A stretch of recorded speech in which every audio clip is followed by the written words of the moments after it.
கர்த்தருடைய நாமத்துக்கு ஸ்தோத்திரம் உண்டாவதாக. எல்லோரும் பரலோகம் போர் அடிக்குமா? அப்படிலாம் கேட்குறாங்க. போர் அடிக்காதுங்க. பரலோகம் கொஞ்சம் யோசித்து பாருங்க.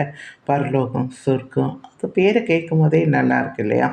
அங்கே எப்பொழுதுமே சந்தோஷம் மட்டும்தான் இருக்குங்க. அங்கே ஆண்டவர் சொல்றாரு, இளைப்பாறுதல் இருக்கும். இங்கே நம்ம எவ்வளோ கஷ்டப்படுறோம் இல்லையா? அங்கே இளைப்பாறுதல் இருக்கும். ஒரு நிம்மதி, ஒரு நிம்மதியா, ஒரு சமாதானமா ஒரு தூங்குறது. அப்பா! நம்ம கடவுளுடைய வழியில நடந்து என்ன செய்றோம்?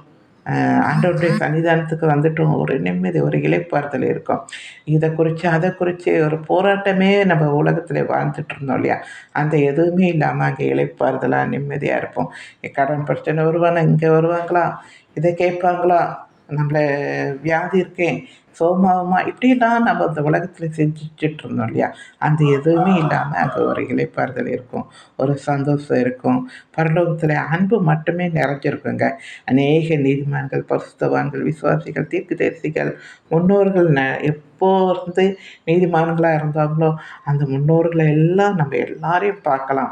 பரலோகத்தில ரொம்ப ஜாலியா இருக்கும். அப்புறம் அ 6 நாள் படைச்ச இந்த உலகமே இவ்வளோ அழகா இருக்குன்னா, நமக்காக இன்னும் படைத்துக் கொண்டே இருக்கிற அந்த பரலோகம் எவ்வளோ அழகா இருக்கும். கொஞ்சம் யோசித்து பாருங்க. ஆண்டவரை துதிக்கணுன்றது ரொம்ப சந்தோஷமான ஒரு மீட்டிங்லே பாடி துதித்து ஜெபிக்கிறது எவ்வளோ சந்தோஷம் தெரியுமா? அப்போ நான் நெனச்சுப்பேன், இன்னொரு நாள் இருந்தா நல்லா இருக்குமே! அங்க பரலோகத்திலே எப்பவும் கடவுளை ஆராதிக்கிறவர்கள் ஆராதித்துக் கொண்டே இருக்கலாம். அ இளைப்பாறுகிறவர்கள் சந்தோஷமா நீங்க அதில என்ன வேணாலும் செய்யலாங்க.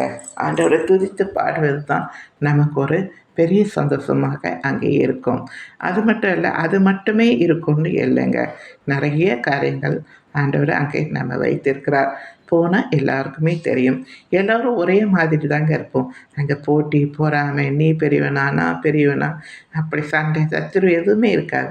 அதனால அங்க எப்பவுமே நாங்க சந்தோஷமா தான் இருக்கிறோம். நீங்க கவலைப்படாதீங்க. பரலோகத்தில அநேக வாசஸ்தலம் இருக்கு. அதில எந்த வாசஸ்தலத்தில ஆண்டவர் வைக்கிறார் தெரியாது. எண்ணிக்கையே இல்லாத வாசஸ்தலம். அதை நாம போய் பார்க்கலாம். சரிங்களா? Thank you.